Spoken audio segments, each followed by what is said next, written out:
light reflection and refraction. Hello friends, कैसे हैं आप सब? आई होप आप लोग बहुत अच्छे होंगे। आप लोग रेगुलर वीडियोस को देख रहे होंगे, नहीं देख रहे तो प्लीज देखो बेटा, वरना क्या कहाँ क्या कैसे हो गया कुछ समझ नहीं आएगा। बिकॉज तो साइंस का नाम ही महाभारत है। सो हम चैप्टर नंबर 10 कर रहे थे, लाइट रिफ्लेक्शन एंड रिफ्रैक्शन। इसमें मैंने आपको प्लेन क्लियर करा दिया था। मैंने कल वीडियो नहीं डाल पाई थी क्योंकि मेरे को फीवर हो रहा था, और फीवर भी, और क्या नाम है आपको मैं बता ही रही थी यार, डांट बर्तन खड़क रहे हैं, कुछ ना कुछ तो कांड होने वाला है आज, तो मैं इसलिए कल वीडियो नहीं डाल पाई थी। ओके, तो कल हमने लाइट रिफ्लेक्शन एंड रिफ्रैक्शन का प्लेन मिरर पढ़ लिया था। क्या पढ़ लिया था बेटा? प्लेन मिरर मैंने आपको क्लियर करा दिया था। उसमें अगर कोई क्वेरी हो तो प्लीज मेरे को पूछ लेना। तो कोई भी क्वेरी आती है तो मेरे से पूछ लेना। प्लेन मिरर की फॉर्मेशन बता दी, कैसे प्लेन मिरर बनता है, उसके केसेस बता दिए। पहला केस ये था, दूसरा केस आपका लेटरल इन्वर्जन बता दिया। ये कोई केस नहीं है, ये इसी का ही है। अगर प्लेन मिरर के सामने रखा हुआ होगा ऑब्जेक्ट, तब इमेज कहाँ बनेगी? ये सेम यही वाला है, ये कोई भी केस नहीं है, इसलिए मैंने ये सही समझाया था। कभी आप लोग समझो कि ये केस है तो ये that is not a case. Second case आपका लेटरल इन्वर्जन वाला है, इसमें अगर हम उल्टा देखें, उल्टा लिखा होता है हमें जो, वो सीधा लगता है। ओके, तो नेक्स्ट आपके पास आएगा करेक्टरिस्टिक बता दीजिए एंड प्लेन मिरर के यूज बता दिए। आज हम पढ़ेंगे स्फेरिकल मिरर्स। क्या पढ़ेंगे बेटा? Spherical mirrors. तो कैसा है स्फेरिकल मिरर्स, हम आज देख लेते हैं क्या होता है स्फेरिकल मिरर्स। देखो बेटा, पास यहाँ पर एक सर्कल है। क्या सर्कल? स्फेरिकल बोला, गोला बना दिया। स्फेरिकल मिरर होगा, हाँ स्फेरिकल मिरर, वो स्फेरिकल मिरर जिसके पास रिफ्लेक्टिव सरफेस हो, मतलब कि शाइनी सरफेस हो। शाइनी सरफेस मैंने पर दो टाइप के मिरर लिए हैं और उनको जोड़ रखा है, ठीक है। अब मैंने इसको हाफ हाफ करा। एक होगा जिसके पास क्या की शाइनी सरफेस होगी, किधर से? अंदर साइड से होगा। जिसके पास शाइनिंग सरफेस होगी किधर साइड से? बाहर साइड से।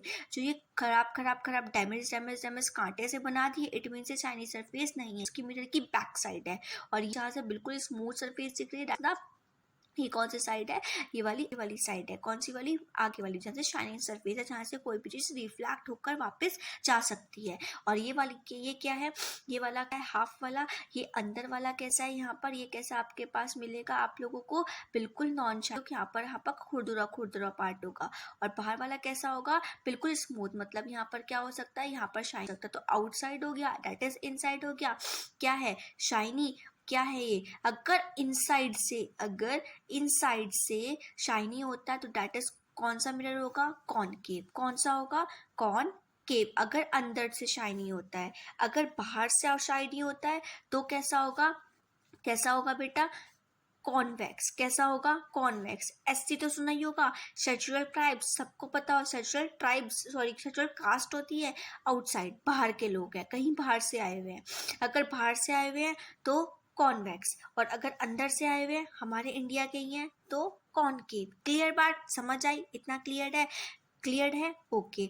अब इस पर मिलर्स की कुछ टर्मिनोलॉजीज होती हैं। वो क्या हर एक की टर्मिनोलॉजीज है, हमने हर एक की पढ़ी, हम इसकी भी पढ़कर देख लेते हैं इसकी क्या होती है, कैसे होती है, ये भी देख लेते हैं।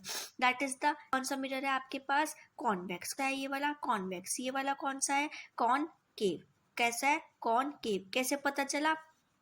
क्योंकि कांटे बाहर में है, मतलब अंदर वाली सरफेस कैसी हो?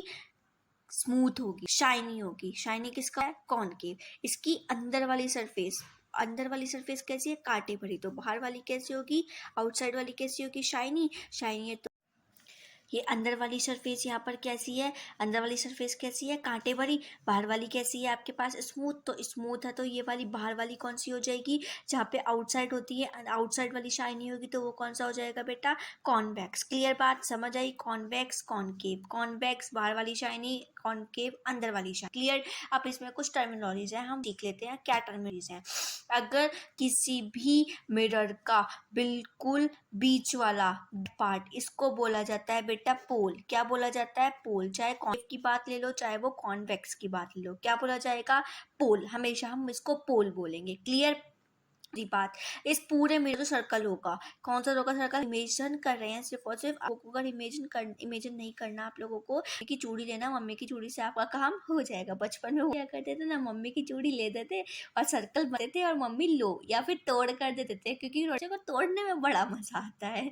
तो मम्मी की लेना और चूड़ी से क्या नाम है, बना सर्कल तक बनाओगे। इतना तो थोड़ा पेंसिल लेना, मतलब या फिर पेंसिल या जिससे भी बना रहे होंगे, और उसके बाद का सारा dot dot dot dot dot structure कुछ दिखा देना। जो उसके बीच का सेंटर होगा, क्या होगा, उस सर्कल का सेंटर होगा, सेंटर, उस सेंटर को, मिरर के सेंटर को बोला जाता है बेटा सेंटर ऑफ कर्वेचर। क्या बोला जाता है? Centre of curvature. क्लियर? उस सेंटर ऑफ कर्वेचर से पोल के बीच में एक लाइन जाती है, इस लाइन को बोला जाता है बेटा प्रिंसिपल एक्सिस। क्या बोला जाएगा? Principal axis. क्या बोला जाएगा? Principal axis. इस सेंटर ऑफ कर्वेचर से पोल तक की जो पूरी की पूरी डिस्टेंस है उसको बोला जाता है, क्या बोला जाता है? रेडियस। क्या बोला जाता है? रेडियस। क्यों रेडियस? बिकॉज ये पूरा का पूरा सर्कल, पूरा का डायमीटर होगा सर्कल का, आधा क्या हो जाएगा? रेडियस। क्लियर? ठीक, समझ आई? अब एक और आती है, वो मैं आपको बताऊंगी अभी कैसे होंगी। अब एक चीज और सुन लो उससे पहले, कॉनकेव एंड कॉन्वेक्स, इन दोनों मिरर्स केस में ये प्रिंसिपल फोकस, वो principal axis, radius, centre of curvature, pole, ये तो चारों चीजें एक ही होती है। ऐसा नहीं कि इसमें कुछ अलग होगा, ये सब कुछ एक ही होता है। ठीक, इसका क्या होगा? Centre of curvature non shiny वाली साइड होगा। किधर होगा? नॉन शाइनी वाली साइड। ध्यान रखना, कॉन्वेक्स का centre of curvature non shiny वाली साइड भी हो सकता है एंड उसके बैकवर्ड भी हो सकता है। इसका भी नॉन शाइनी वाली साइड भी हो सकता है एंड बैकवर्ड साइड भी हो सकता है। हम बताने के लिए बता रही हूँ, आगे रिजल्ट्स बताऊंगी तो बिल्कुल क्लियर हो जाएगा कैसे कैसे क्या क्या होता है। क्लियर है बात? समझ आई? उसके बाद अब देख लेते हैं इनके रे डायग्राम्स कैसे बनेंगे, कॉन्वेक्स के कैसे बनेंगे, कॉनकेव के कैसे बनेंगे एंड और चीज आएगी कि प्रिंसिपल फोकस क्या होता है। क्लियर? अब प्रिंसिपल फोकस देख लेते हैं, कैसे पता चलेगा? That is the concave mirror, that is the convex mirror, that is the principal axis, that is the pole, that is the non-shiny surface, that is the shiny surface, that is the center of curvature। रे गई, गिरी, ओ भाई साहब गिर के एकदम reflect, एकदम reflect, फिर गई, फिर गिर के एकदम रिफ्लेक्ट, नीचे से गई, ऊपर की साइड रिफ्लेक्ट, फिर गई, फिर रिफ्लेक्ट। क्या हो गया? एक पॉइंट मिल गया। वाओ! इस पॉइंट को बोला जाता है प्रिंसिपल फोकस। प्रिंसिपल फोकस, जिस पॉइंट पे रिफ्लेक्टेड रे आकर मिले, ऑन प्रिंसिपल एक्सिस पे आकर मिले, उस पॉइंट को बोला जाता है प्रिंसिपल फोकस। जहां पर भी दो इंसिडेंट रेस का रिफ्लेक्टेड पॉइंट आकर प्रिंसिपल एक्सिस पे आके मिलेगा, उस पॉइंट को बोला जाएगा प्रिंसिपल फोकस। एक बार और, जब इंसिडेंट रे आकर इस शाइनी सरफेस पर आकर रिफ्लेक्ट होगी दो इंसिडेंट रे, कौन सी, कितनी, मिनिमम कितनी हो सकती है? दो इंसिडेंट रे आकर रिफ्लेक्ट होंगी और वो रिफ्लेक्ट एक ही पॉइंट पे हो रही हो ऑन द प्रिंसिपल एक्सिस। जब वो एक ही पॉइंट पे होगी तो हम उस पॉइंट को क्या बोलेंगे? Principal focus. दो भी हो सकती हैं और उससे ज़्यादा भी हो सकती हैं। इतनी बात क्लियर हो गया? That is pole, that is center of curvature, that is principal focus, that is principal axis। Clear? That is the radius, radius हो गया r, और इस फोकस से इस प्रिंसिपल के बीच, इस फोकस से इस पोल के बीच में क्या डिस्टेंस होगी? फोकल लेंथ स्मॉल f की। कितनी होगी? स्मॉल f की। इसे बोला जाता है, जो लेंथ सेंटर ऑफ कर्वेचर से पोल के बीच में इसमें होगी, उसको बोला जाएगा रेडियस ऑफ द कर्वेचर। जो डिस्टेंस फोकल लेंथ से पोल के बीच में होगी उसे बोला जाता है focal length of the curvature. Clear है बात? अब आ जाते हैं, ये तो था कौन सा? कॉनकेव। कॉनकेव मिरर को हम कन्वर्जिंग भी बोलते हैं। कन्वर्ज मतलब कि अपने अंदर ही इमेज को बना देना। डाइवर्ज का इसको बोला जाता है, कॉन्वेक्स को बोला जाता है डाइवर्जिंग मिरर। वो क्यों बोला जाता है? डाइवर्जिंग का मतलब होता है कि इमेज को डाइवर्ज कर देना, जिस साइड पे बन रही हो उस साइड से थोड़ा सा हट के बताना।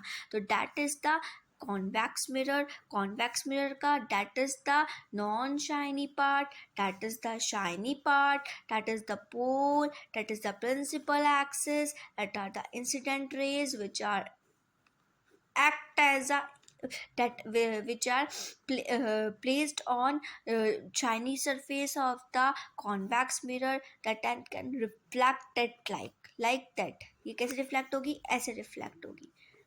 that रिफ्लेक्ट हो गई, रिफ्लेक्ट जो लाइन प्रिंसिपल एक्सिस से जाएगी, जो इंसिडेंट रे प्रिंसिपल एक्सिस से जाएगी वो प्रिंसिपल एक्सिस से ही वापस हो जाएगी, इसमें कोई दो राय नहीं हो सकता।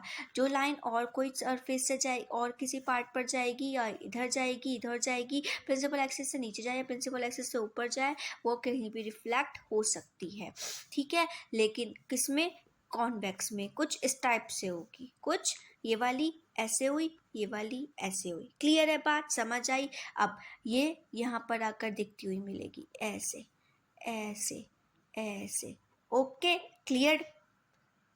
कैसे दिखेगी, कुछ इस टाइप से। अब यहाँ आके मिली कौन सी, रिफ्लेक्टेड रे, तो हम क्या बोलेंगे इसे, क्या बोलेंगे, फोकस, क्या सा, प्रिंसिपल फोकस। और ये क्या हो जाएगा, सेंटर ऑफ कर्वेचर। यहाँ पे थोड़ा सा पास बन गया दोनों, ये यहाँ पर होना चाहिए था लेकिन मैं जल्दी जल्दी में चक्कर में मेरे से यहाँ बन गया, इसको ये यहाँ पर आएगा क्योंकि हाफ ही होता है, ज़्यादातर फोकस जो होता है वो हाफ ही होता है, ठीक है। That is the centre of curvature. इस पोल से इस सेंटर ऑफ कर्वेचर की डिस्टेंस आर, इस पोल से इस फोकस लेंथ की डिस्टेंस एफ। हमें इसकी निकालनी होगी तो लेंथ, रेडियस में से फोकल लेंथ को माइनस कर दिया जाएगा। अब ये लेंथ और रेडियस और फोकल लेंथ के बीच में क्या डिफरेंस होता है वो मैं आपको कराऊंगी कल। बहुत इंटरेस्टिंग है, बहुत मज़ा आने वाला है, क्लियर। ये मैं कराऊंगी कल। अब हम देख लेते हैं हमने आज क्या पढ़ा। स्फेरिकल मिरर क्या होता है, एक पार्ट रिफ्लेक्टिव स्फेरिकल सरफेस का एक रिफ्लेक्टिव पार्ट क्या कहलाएगा, स्फेरिकल मिरर्स की टू टाइप्स के होते हैं, कॉनकेव कॉन्वेक्स। कॉनकेव कौन सा, जब अंदर से सिल्वर हो, किस साइड से, अंदर से सिल्वर हो। कॉन्वेक्स कौन सा होता है, जो बाहर से सिल्वर हो, ठीक। इसकी कुछ terminologies, that is the pole, that is the centre of curvature, that is the principal axis, जो लाइन ज्वाइन कर रही है प्रिंसिपल एक्सिस, उसके बीच की डिस्टेंस होगी सेंटर ऑफ कर्वेचर से पोल की distance, that is the radius. और जिस पॉइंट पर आकर रिफ्लेक्टेड रेज आकर मिलेगी प्रिंसिपल एक्सिस पे उसे बोला जाएगा प्रिंसिपल फोकस, चाहे वो अपीयर हो रही हो चाहे वो डाइवर्ज हो रही हो। अपीयर हो रही है तो कॉन्वर्जिंग मिरर, डाइवर्ज हो रही है तो डाइवर्जिंग मिरर, क्लियर।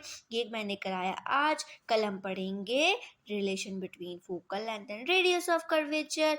ओके, समझ आया तो प्लीज़ लाइक करना, शेयर करना, सब्सक्राइब करना, प्लीज़ प्लीज़ प्लीज़, और एक कमेंट ज़रूर छोड़ जाना आपको आज की वीडियो कैसी लगी। बाय बाय, कल मिलते हैं एक नई वीडियो के साथ। ओके बाय बाय, शब्बा खैर, हैप्पी ईद। कैसी गई आप लोगों की ईद बताना ज़रूर। Bye bye guys.